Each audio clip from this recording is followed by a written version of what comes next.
no solamente puede ser chico o chica. Cuando nací se me etiquetó de forma errónea.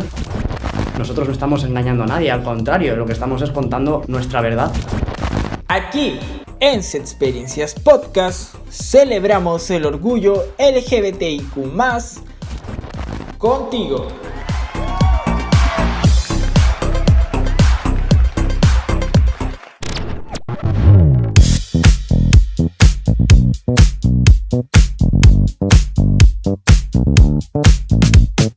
Hola chicos, ¿qué tal? Bienvenidos a Sexperiencias, tu podcast de confianza, donde te seguiremos hablando todo acerca de la sexualidad. Soy Kerry Prado y el que me sigue acompañando es Miguel Ángel Guerrero. Así es, mi estimada Kerry, seguimos aquí explicando varios puntos acerca de la sexualidad para que puedan conocerse mejor. Justamente, déjame comentarte que este mes de junio se celebra el mes del orgullo. Me refiero a la comunidad LGBTIQ+. Bueno Miguel, este movimiento social es muy fundamental para que los adolescentes puedan expresar su orientación sexual de manera libre, por así decirlo, sin tapujos. Además, es necesario resaltar que el autodescubrimiento es algo natural. Por ello, nuestro programa ha realizado un especial de 2 podcasts para que puedan retroalimentarse con este tema. Qué bueno que mencionas lo sustancial de este mundo, de esta cultura, Kerry, y para brindar muchos más detalles tenemos una invitada muy especial. Me refiero a la licenciada en Psicología Alexandra Hernández, que cuenta con estudios de género y una maestría en Neuropsicología. Actualmente trabaja como investigadora en temas de violencia de género y salud mental. Es divulgadora científica y activista bisexual. También cabe recalcar que es la directora de la organización Más Igualdad y miembro del espacio Orgullo Bi. Pero Miguel, antes de poder entrevistar a Alex, que nos brinde información, daremos a conocer un dato adicional. Muy bien, vamos con el dato.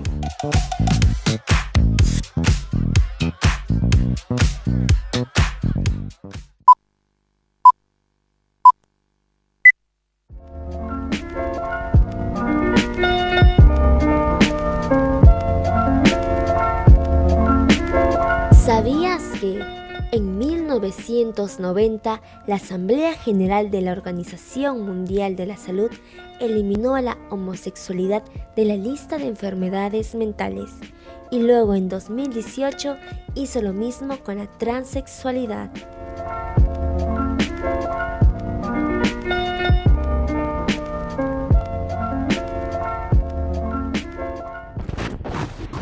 Hola Alexandra, muchas gracias en realidad por aceptar esta invitación de este podcast. Cuéntame, ¿qué tal? ¿Cómo te sientes? Hola chicos, muchas gracias Miguel Ángel y Kerry por la invitación y bueno, muy emocionada de poder participar y dar mi granito de arena en una información que es sumamente importante y algo que afecta especialmente, como ustedes decían, a adolescentes, ¿no? No tener información a veces impide que podamos desarrollarnos de manera auténtica, así que muchísimas gracias por haberme invitado.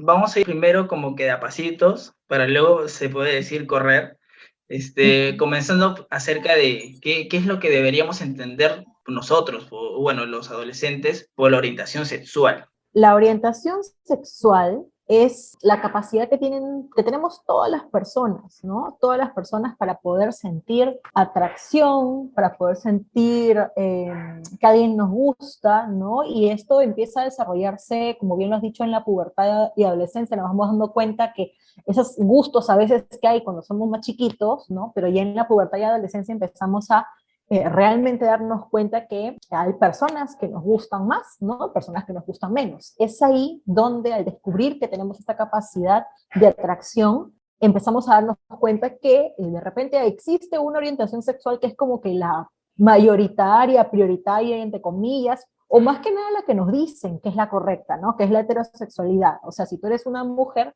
te tienen que gustar los hombres, y si tú eres hombre, te tienen que gustar las mujeres. Eso, la heterosexualidad es lo que nos enseñan desde que somos chiquitos. Sin embargo, la orientación sexual existe en un espectro. ¿Y esto qué quiere decir? Que la heterosexualidad está en un lado, sí, existe, es válida, pero existen otras orientaciones sexuales. Y también hay personas asexuales, que creo que es algo de lo que no se habla lo suficiente. Las personas asexuales son aquellas que más bien no sienten atracción sexual. o en algunos casos sienten atracción sexual luego de que han establecido algún tipo de conexión emocional con la persona. Esas son las personas demisexuales, así se les llama, ¿no? Entonces, lo importante acá es que veamos la orientación sexual como un gran abanico de posibilidades y no solamente una, que es como les decía, la que nos enseñan desde chiquitos, y hay que quitar los mitos que existen alrededor de la orientación sexual. La diversidad sexual es muy amplia, es un tema en realidad que los jóvenes pueden seguir profundizando, pero también sería bueno poder a ellos decirles esta pregunta, si la orientación sexual es una opción para ellos, o sea, me refiero a si uno mismo puede elegirlo. Eso es importante porque cuando se habla de que la orientación sexual es una opción, las personas dicen, bueno, pero tú puedes, si quieres, puedes elegir estar con una persona de tu sexo opuesto y no pasa nada. Obviamente que sí, pero eso no refleja la vivencia auténtica de la persona. La orientación sexual no es una opción porque tú no eliges quién te gusta, ¿no? Cuando te gusta alguien, a veces uno quisiera que no le guste tal persona y no podemos quitarlo. Entonces, quiere decir que nuestras atracciones no son elecciones, ¿no? ¿Qué pasa? La orientación sexual, así como la identidad de género o el género, lo vamos construyendo en el día a día, ¿no? Depende mucho de la cultura, primero, ¿no? Porque lo que es ser hombre y mujer en una cultura a veces varía a otra cultura, lo mismo en nuestra cultura, ¿no? ¿Qué es ser una persona homosexual en la cultura peruana? Puede ser distinta a lo que es una vivencia homosexual en otro espacio. Entonces, con el tiempo, con los aprendizajes, con la influencia de la cultura, pero también con las experiencias de violencia que podemos tener, vamos moldeando cómo es nuestra orientación sexual. Entonces, hay personas que tienen una orientación sexual bisexual, como es mi caso, y que la forma en que yo la vivo o que yo la siento puede ser diferente a cómo se sienten otras personas bisexuales también. Es bastante importante lo que mencionas. Ahí justo una de las cosas que nos has mencionado, Alexandra, es acerca de la identidad de género. Y queríamos saber cómo diferenciamos identidad de género con orientación sexual. No son lo mismo, o sea, ¿cuál sería ahí la diferencia? Exacto, Miguel Ángel, no son lo mismo. Muchas personas lo confunden, ¿no? Muchas personas lo que dicen es la comunidad gay, por ejemplo, ¿no? Y meten ahí dentro de gay a todo el mundo. O ven a una persona, por ejemplo, ven a una mujer trans en la calle y dicen, es un homosexual. Y esto es un error, ¿no? La identidad de género no tiene nada que ver con quién te gusta. La identidad de género es cómo te sientes tú, quién eres. Entonces, las personas trans nacen, ¿no? Y en el desarrollo de su vida se dan cuenta que no, lo que sienten dentro de ellas no encaja en esto que les dicen que tienen que hacer. Entonces, su identidad de género es distinta de aquella que cuando nacieron les dijeron, esto eres. Eso es la identidad de género. La identidad de género es la sensación interna de que tú perteneces o eres del género que eres, ¿no? En el caso de las personas que no son trans, lo que se le llama persona cisgénero, normalmente son personas que, más allá de que caigas o no caigas en estereotipos, y sientes que te identificas dentro de esto que te dicen que eres. Como les dije, quién te gusta es otra cosa completamente distinta. Yo soy una mujer trans, por ejemplo, y me gustan solamente los hombres, yo sería una persona heterosexual. Lo mismo pasa con un hombre trans, pero también hay personas trans que son bisexuales, que son pansexuales, que son asexuales, o sea, son cosas que van por rumbos separados, aunque a veces sí podrían de alguna manera coincidir, ¿no? Entonces, esa es la diferencia entre orientación sexual e identidad de género. En esta etapa vemos que la orientación sexual comienzan a comprenderlo mejor los adolescentes, vemos que tienen esa curiosidad, ese tema de la exploración consigo mismo, de su cuerpo, de sus decisiones, hasta de sus propios pensamientos. Vemos que cuando ellos están en el momento de autodescubrimiento, algunos ya llegan a asumir cuál es su orientación sexual, pero es muy difícil para ellos tenerlo preciso por el tema del temor de la sociedad, o mucho peor porque tienen pensamientos homofóbicos consigo mismo. Entonces, al no enfrentarlo, vemos que llegan a invalidar su propia orientación sexual. Entonces, ahí es como que me gustaría saber qué le podrías decir a un adolescente que está en pleno conflicto consigo mismo sobre aceptar o asumir su orientación sexual. ¿Qué podría decirles yo? Bueno, al adolescente que está pasando por ello, decirle que no es culpa, que no tiene que salir del closet si no lo desea, que lo principal es su seguridad. Y lo otro que tendría que decirles es que no existe una etiqueta perfecta y que las etiquetas tampoco son cajas donde uno se mete y donde no, pues no puede salir, ¿no? Y a veces, lamentablemente, a veces hablamos de las etiquetas como si fueran unas cuestiones permanentes en la vida y no es así. Otra cosa importante es las autoridades de los colegios, los profesores tienen ellos la responsabilidad de abordar la violencia homofóbica en los colegios porque esta violencia tiene un costo importante en la vida de adolescentes LGTB. Y en estos casos, ¿usted cree que sería necesario que el propio Estado, los propios colegios puedan recurrir a unos espacios donde puedan brindar más información acerca de ese tema, donde los chicos se puedan sentir más cómodos, donde puedan conocer a personas que tienen definida su orientación sexual, básicamente donde ellos puedan ser ellos mismos? Por supuesto, ¿no? Cuando hablamos a veces de educación sexual, lo único que se imagina la gente es prevenir embarazos y métodos anticonceptivos desde una visión heterosexual. A veces no nos enseñan ni eso, pero la educación sexual no pasa solamente por las relaciones sexuales, la sexualidad es afectividad también. Como hemos visto, ¿no? La orientación sexual es quién te atrae, quién te gusta, con quién te sientes afectivamente más cerca. Entonces no es solamente las relaciones sexuales, ni siquiera las relaciones sexuales penetrativas entre dos personas de sexos distintos, ¿no? Entonces, cuando ampliamos la visión de la sexualidad nos damos cuenta que es necesario también entender que hay una cuestión de afectividad, de seguridad y de prevención de la violencia. Entonces, si yo aprendo que mi cuerpo es mío y que cualquier cosa que haga con mi cuerpo es con consentimiento, yo puedo prevenir la violencia. Si yo le enseño también a estudiantes a que yo no puedo ir y decidir hacer algo con otra persona si esa persona no está de acuerdo, también estoy previniendo violencia. Entonces, hablar de sexualidad desde ese aspecto es muy importante. Y también, como dijiste, incluyendo el aspecto de la orientación sexual, de la identidad de género como algo natural, como algo que está ahí, por más que no queramos hablar del tema, las personas LGTB existimos en la niñez, existimos en la adolescencia. Sería ideal, por ejemplo, que los colegios puedan convocar especialistas que les vayan a hablar de estos temas, ¿no?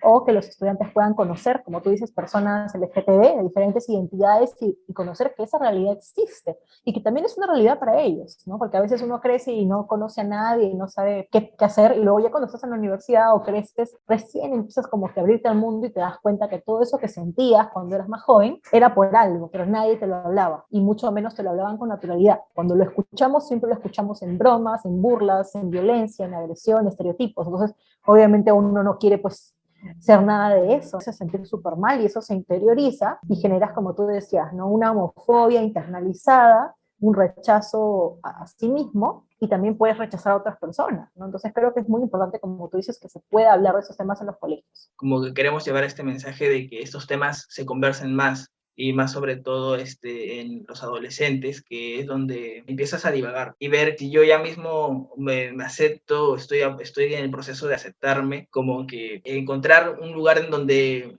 te sientas cómodo al momento de expresarte.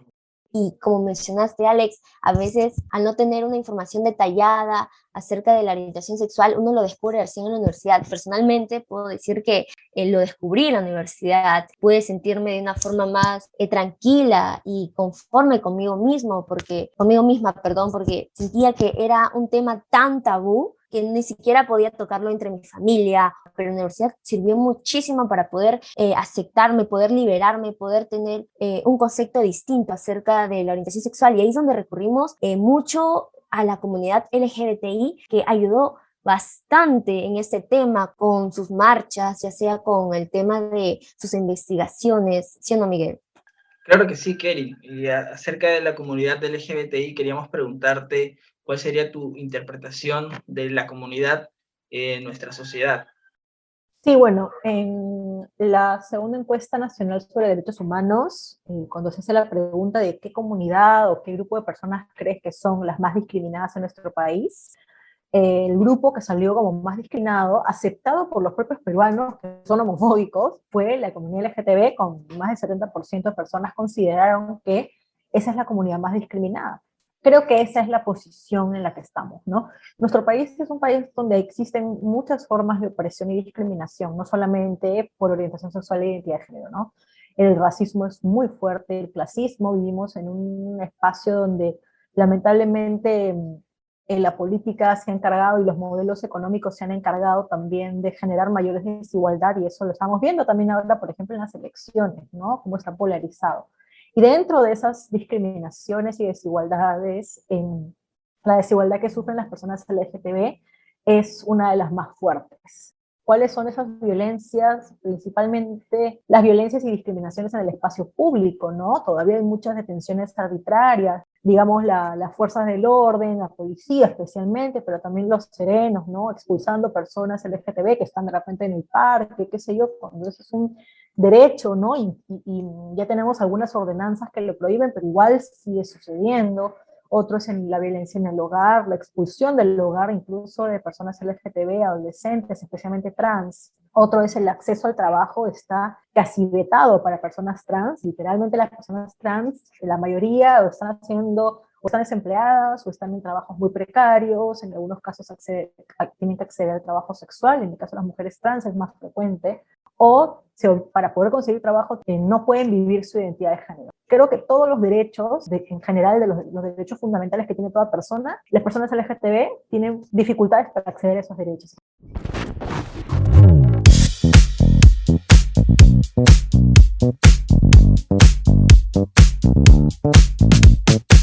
Qué interesante que Alex mencione el tema de sentir que no perteneces a un grupo específico, ya sea por ser bisexual o transexual. Entonces, por ser un podcast especial, vamos a extenderlo a un siguiente episodio donde Alex nos va a hablar acerca de la terapia de conversión, el patrón electoral LGBTIQ+, y la salud mental.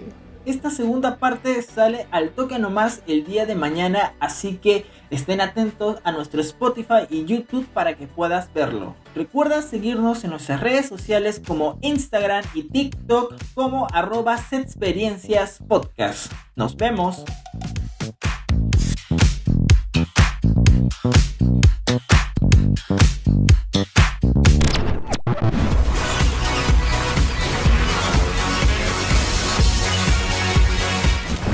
Nosotros ya sabemos lo que somos. Es tu fase, no la nuestra. Mi nombre real es el nombre con el que yo me presento. Porque no son ni más ni menos que nadie. Son iguales. Somos todos iguales. La lucha continúa y Sexperiencias Podcast igual en una siguiente emisión.